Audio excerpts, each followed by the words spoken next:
সামাজিক যাত্রাপালা স্বাধীন দেশে পরাধীন ভালোবাসা শহীদের রক্তে শহীদের রক্তে শত শহীদের রক্তে শত শহীদের রক্তে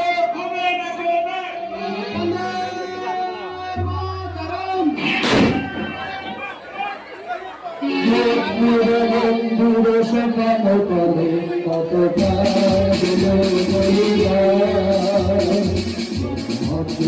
সুরে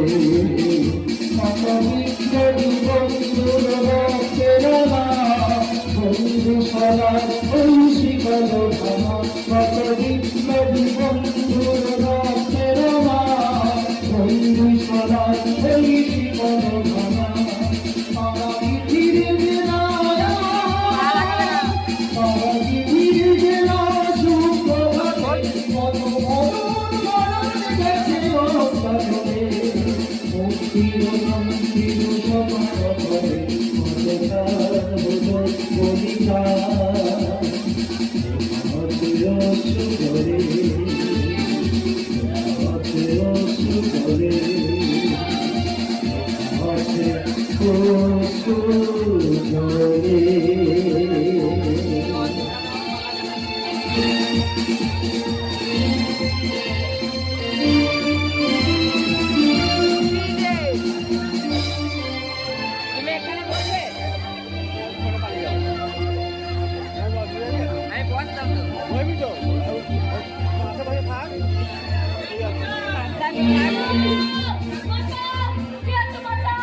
মানুষগুলো স্বাধীনতার উৎসবে বিভোর হয়ে আছে, আর সেই সুযোগে তোমাকে আমি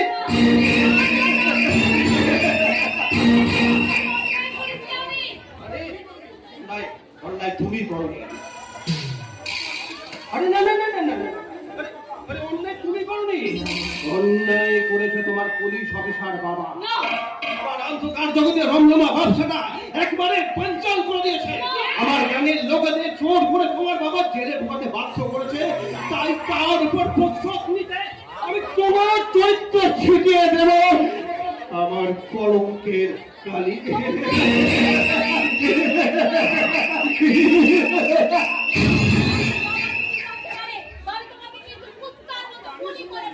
তাও আমি জানি সুন্দরী, তাও আমি জানি তোমার বাবা তার নিজের মেয়েকে রক্ষা করতে থানা থেকে জিপ নিয়ে উন্মাদের মতো করে ছুটে আসছে, আর ঠিক মাছ পথে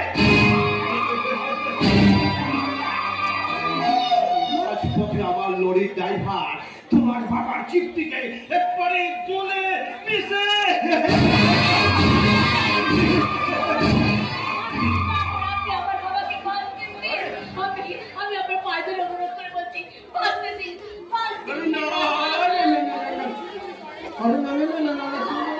পায়ে কেন তোমার শান্ত বুকের মাঝখানে এসো এসো,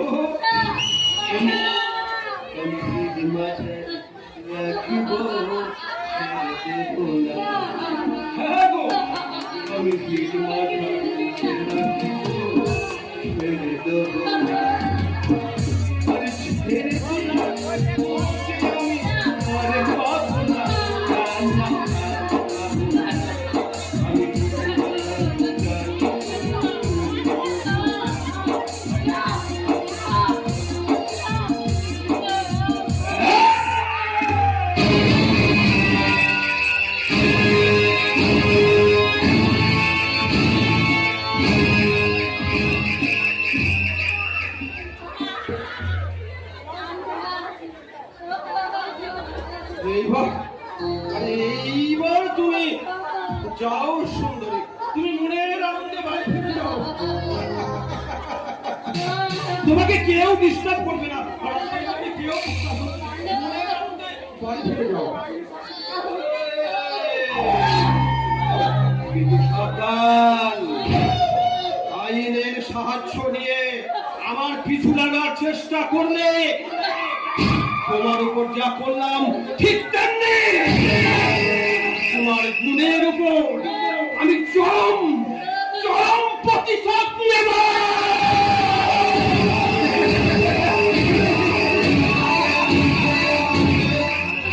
কথাটা মনে থাকে যেন, কথাটা মনে থাকে যেন।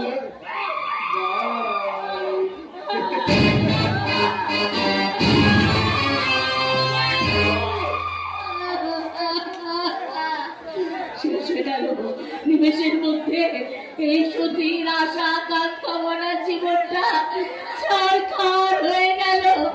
এখন থেকে আমি কলঙ্কিনী, নিঃস্ব, রিক্ত, ভিখারিণী।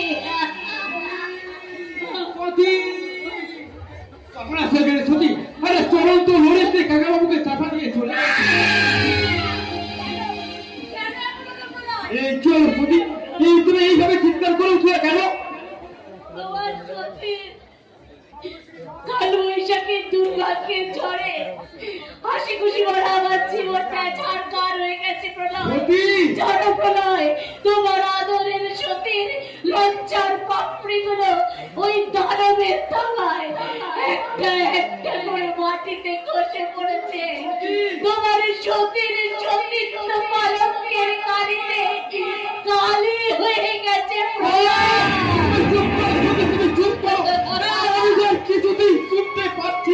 তুমি বলো তো প্রলয়, আমি তো কোনোদিন এত অন্যায় করিনি, তাহলে বিধাতা কেন আমাকে এত শাস্তি দিল? বলো না প্রলয়, কেন কেন? সভ্য মানুষের দল বিজয় উল্লাসে তোমরা স্বাধীনতার জয়গান গাইছো, আর তোমাদেরই মাঝে ছিনিমিনি খেললো এক হিংস্র জানোয়ার, আর অথচ তোমরা কেউ জানতে পারলে না এটাই কি স্বাধীনতার পুরস্কার? এই স্বাধীনতার জন্য কি স্নেহ প্রেম ভালোবাসা আজও পরাধীন হয়ে যাবে? তুমি বলো না প্রলয়, এখন আমি কোথায় যাব, কি করব, কি হবে আমার পরিচয়? তুমি বলো বলো। দেখতে পাচ্ছি না। স্বাধীন ভারতে সভ্য মানুষ তোমরা কি হারিয়েছ ভাষা? স্বাধীন ভারতে সভ্য মানুষ তোমরা কি হারিয়েছ ভাষা?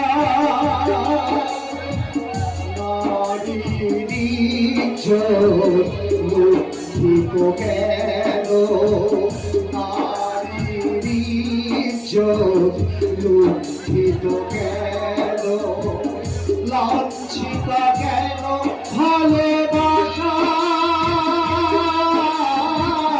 লাঞ্ছিত কেন ভালোবাসা? পরাধীন কেন ভালোবাসা?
নমস্কার উপস্থিত ভদ্র মহোদয়গণ এবং আমার মা ও বোনেরা, আমি আপনাদের সেই স্নেহধন্য সৎ সমাজসেবী শৈবাল ব্যানার্জি বলছি। আজ 15ই আগস্ট 1947 সালের আজকের দিনে ঠিক ভারতের ভাগ্যকাশে উদয় হয়েছিল স্বাধীনতার সূর্য। আর যে স্বাধীনতার জন্য দলে দলে সংগ্রামীরা তাদের জীবন ব্যর্থ করে বিলাস করে তাদের চ্যালেঞ্জের মুখে দাঁড়িয়ে তারা সঁপে দিয়েছিল তাদের হিম্মত। তাই বন্ধুগণ, সেই স্নেহের মানুষ, সেই অমলেশ, আমি তাকে প্রণাম জানাই। আমি আবারও প্রণাম জানাচ্ছি বন্ধুগণ। তাই স্বাধীনতা দিবসে আমি আপনাদের সঙ্গে বেশ বেশিক্ষণ থাকতে পারছি না, তার জন্য আমি বিশেষভাবে দুঃখিত। তবে হ্যাঁ, আমি মহান স্বাধীনতার সংগ্রামীকে বরণের সহিত আমি বরণ করিলাম, তুমি বরণ করিয়ে দাও, মালাটা করিয়ে দাও। বন্ধুগণ, আজ একটা বিশেষ কারণে আমি আপনাদের সাথে বেশ কিছুক্ষণ থাকতে পারছি না, তার জন্য আমি খুবই দুঃখিত। তবে কোনো চিন্তা নেই, আমি আপনাদের মাঝেই থাকবো, আপনাদের সাথেই থাকবো। আর সারাটি জীবন এই মিস্টার চৌধুরীর আদর্শকে মাথায় রেখে আমি আপনাদেরই সেবা করে যাব। তাহলে তাহলে আজ আমি আসি। মিস্টার চৌধুরী, নমস্কার। প্রিয় ভারতবাসী ও আমার ভাই বোনেরা, স্বাধীনতা আমরা পেয়েছি ঠিকই, কিন্তু জাতি ধর্ম বৈষম্য বিচার সারা দেশ আজ ভরে গেছে। তাই এক ভাই আর এক ভাইয়ের রক্তে হাত লাগাচ্ছে। কিন্তু বন্ধুগণ, আমরা যদি জাতি ভিতরে আচার করি, তাহলে কার সাধ্য এই মহামানবের মিলনের মাঝে টেনে আনতে আমাদের এই জাতি ভেদের বিচার? আসুন বন্ধুগণ, আমরা প্রত্যেককে মিলিত হয়ে রক্ষা করি আমাদের এই স্বাধীন ভারতবর্ষকে। ছাত্র সাহিত্য, সদস্য রক্ত এই ভারত ভূমিকে। স্বাধীনতার পাগল ওই মানুষটাকে নিয়ে আমি কিছুটাই পারলাম না। অসংখ্য মানুষ যখন ওনার দিকে আঙুল দেখিয়ে বলে ওই যে যায় স্বাধীনতার বীর সৈনিক অমরেশ চৌধুরী, তখন আমার মনে হয় ওনার মতন একজন মানুষের সন্তান হয়ে আমি নিজেকে সত্যি সত্যি গর্ববোধ করি। শুধু তুমি নয় কুসুম বলি, ধন্য হয়েছি আমি, আমরা আর আমার মতো এই গ্রামের অসংখ্য মানুষ। তাই তো আমরা গর্ব করে সবার সামনে পরিচয় দিই। আমরা সেই গ্রামের ছেলে, যে গ্রামের মাটিতে জন্মেছে স্বাধীনতার মহান সৈনিক অমরেশ চৌধুরী। আশরাফ ভাই, আমার অমরেশ চাচা শুধু স্বাধীনতার জন্যই মহান নন, তিনি মহান তার ব্যক্তিত্বে। তাই তো হিন্দু মুসলিম ভোট বিবাদের মাঝে তিনি কেমন প্রত্যেকটি মানুষকে ভাইয়ের মতো, সন্তানের মতো ভালোবাসা দিয়ে আগলে রেখেছে। থাক থাক গো আশরাফ ভাই, থাক। তোমাকে আর অনুষ্ঠান শেষে এত বক্তৃতা দিতে হবে না। সে কি, আমি আসার আগেই তোমরা অনুষ্ঠান শেষ করে ফেললে? আহা, তুমি কি জানো না সময় কারোর জন্য কখনো অপেক্ষা করে থাকে না? ঠিক বলেছ কুসুম বহিন, সময় বদলে যায় আর সেই সঙ্গে বদলে যায় মানুষের জীবন ধারা। ঠিক এমনি করে ফকির বনে যায় আমি, আবার আমি সব হারিয়ে মনে যায় ফকির। আজ হঠাৎ তোমার মুখে এই সমস্ত কথা কেন গো আশরাফ ভাই? দিনের পর দিন মনটা আমার বড় মিত্রি হয়ে উঠেছে কুসুম বহিন। আজ 5 মাস হলো আমার আব্বা রিটায়ার করেছে, আর এই টাকার অভাবে আমার ভাইজানের লেখাপড়া বন্ধ হয়ে গেছে। আর আমার একমাত্র বোন সালমান শাদী হচ্ছে না। আর আমি একজন গ্র্যাজুয়েট বেকার, আজও একটা চাকরির জন্য ওই হ্যাংলা কুত্তার মতো অফিসের দরজায় ঘুরে বলছি। আচ্ছা আশরাফ ভাই, তুমি কি এখনো পর্যন্ত চাকরি পাচ্ছ না? পারতাম, যদি এই অফিসের বাবুদের মুখের উপর 1-2 লাখ টাকার একটা বান্ডি ছুঁড়ে মারতে পারতাম, তাহলে হয়তো সহজেই আমি একটা চাকরি আদায় করে নিতে পারতাম। এই আশরাফ ভাই, সেখানে তো তুমি ঘুষ দিয়ে চাকরি। ঘুষ ঘুষ বলি তুমি আর আমি, কিন্তু এই সহায়ের ভদ্র বাবুরা কি বলে জানো? ডোনেশন, অনুদান। তাহলে তাহলে তুমি কখনো কোনোদিনের জন্য চাকরি আর পাবে না। চাক পেতে আমাকে হবেই, নইলে যে ব্যস্ত হয়ে যাবে আমার সারা জিন্দগির খোয়াব। আশরাফ ভাই, হয়তো টাকা না হবে, চাকরি হবে না, আমার একমাত্র বোন সালমান। এই টাকা না হলে বন্ধ হয়ে যাবে আমার ভাইজানের পড়াশোনা। না খেতে পেয়ে আমার আব্বাজান আর আব্বা। না, চাকরি আমাকে পেতেই হবে, যেমন করেই হোক, যে কোনো একটা চাকরি আমাকে পেতেই হবে, পেতেই হবে। আশরাফ ভাই, যেও না, যেও না আশরাফ ভাই, আমার শেষ কথাটা তুমি শুনে যাও আশরাফ ভাই। চলে আমি যাইনি কুসুম, তোমার শেষ কথা শোনার জন্য আবার আমি ফিরে এসেছি। যা বলার তাড়াতাড়ি বলে এক্ষুনি আপনি এখান থেকে চলে যান। আরে ধীরে কুসুম ধীরে, আরে এত চোট কেন? খুব খারাপ বলে কিন্তু নিজেকে আমার মনে হয় না। দেখতি না হয় একটু। থামুন আপনি। আরে যাচ্ছে কথা, এই বেশে কিন্তু তোমাকে দারুণ লাগছে। তোমার ওই লাল পেরের শাড়ি, আরে লাল বেরানো, আরে আলতা রাঙা লাল পায়ের সাথে তোমার এই সুন্দর স্মৃতিটা কিন্তু একদম বেমানা। কি বলে আপনি? ওই সাদা স্মৃতির মাঝখানে যদি ছোট্ট একটা সিঁদুরের আঁচল বেরিয়ে যান, এই মুহূর্তে আপনি এখান থেকে বেরিয়ে যান বলছি। যাচ্ছে, তবে একটা কথা ভুল ভুলে রাখো সব, তোমার এই শূন্য স্মৃতি আমি পূর্ণ করবই, হয় সিঁদুরের লালেতে, না হয় কলঙ্কের ওই কালিতে।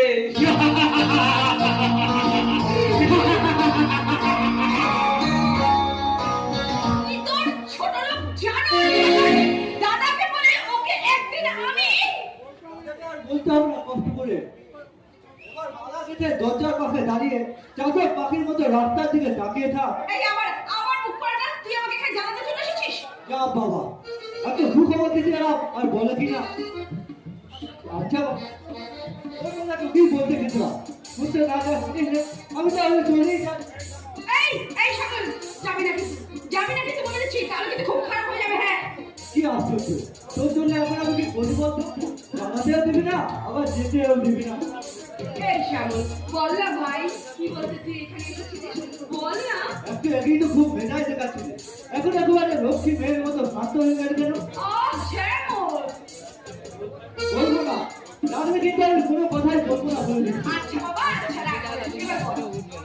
কাজ কর, কি? হ্যাঁ? কোনো কথা নয়, আগে শাস্তি পরে অন্য কথা। কাজ ধর, এবার বল। হ্যাঁ, বল। না, একবার নয়, তিনবার কাজ ধরে উত্তর করতে হবে। শাস্তির পালা শেষ, এবার বল কি বলতে এসেছিস? বল তাহলে, কলকাতা থেকে কলকাতা থেকে দাদার সঙ্গে দাদার সঙ্গে তোর কবি আসছেন। হ্যাঁ, হয়ে গেছে, কি হয়ে গেছে? সব মেয়েদের যা হয়। আহা, তুই যাবি এক্ষুনি এখান থেকে। যাচ্ছি বাবা, যাচ্ছি, তবে সেই সঙ্গে বলে যাচ্ছি, এতদিন তো শুধু কবিতাই বলছি, এবার তোর কবিকে নিয়েও একটু বল।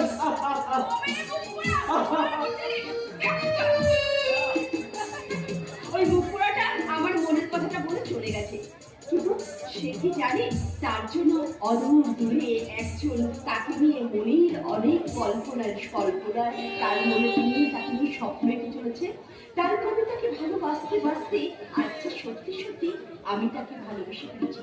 তাই তো তার লেখা সেই কবিতাটা আজ থেকে বারবার আমার মনে পড়ে, আর আমার মন শুধু বলে তুমি আখি বলে তুমি কত দূরে, মন বলে তবু তুমি কত কাছে, আছো তুমি অনেক দূরে, কিন্তু আছো আমার হৃদয় মাঝে। ভেরি ফ্যান্টাস্টিক, মনে হচ্ছে সার্থক হয়েছে। আপনি প্রথমের নাম শান্তনু ব্যানার্জি, এবার নিশ্চয়ই চিনতে পেরেছে। তোকে চিনবে না, ও বলিস কি রে, ও তো তোর কবিতার পোকা। দাঁড়া, তোমার আমি না কিন্তু বলে দিচ্ছি। হ্যাঁ, এই মুখ করে আমি বাজে কথা বলছি? রাতের পর রাত থেকে ওর লেখা কবিতা তুই পড়িস না? বল।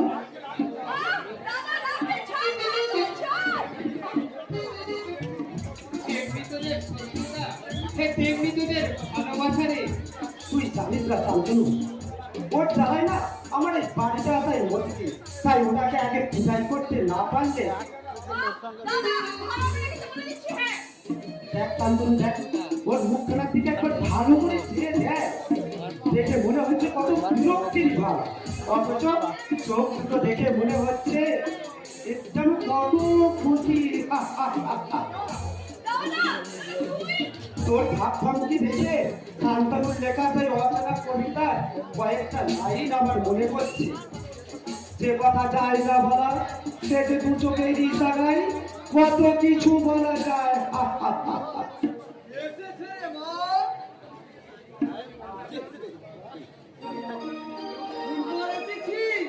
কেমন আছেন? জানো বাবা, আজ স্বাধীনতা দিবস অনুষ্ঠানে আমার কুসুম তোমার লেখা স্বাধীনতা কবিতাটি আবৃত্তি করেছিল। সেই যে ওগো তুমি স্বাধীনতা, তোমার লাগিয়া কাঁদিয়া কত প্রাণ, তবু তুমি অনাগতা। স্বপ্নে ওগো তুমি মনের মানুষই, বাস্তবে বাতুলতা। ওরেও তুমি অধরায় রয়েছো, হায় রে স্বাধীনতা। কাকা বাবু, জানো বাবা, তোমার লেখা কবিতার বাণী কখন যে আমার দু চোখ দিয়ে অশ্রু ছড়িয়েছে, আবার কখনো আমার মনে বিদ্রোহের আগুন জ্বালিয়ে দিয়েছে আমার শিরায় শিরায়। আমায় আশীর্বাদ করুন কাকা বাবু, আমার লেখার মাঝেই যেন আমি নিজেকে বাঁচিয়ে রাখতে পারি। পারবে বাবা, পারবে। তোমার লেখার মাঝেই তো লুকিয়ে আছে ওই বিদ্রোহের আলো। একদিন তা কোটি কোটি মানুষের মাঝে উজ্জ্বল হয়ে ছড়িয়ে পড়বে। এই দেখো তোমরা কত করে এসেছো, আর আমি কিনা ওরে কুসুম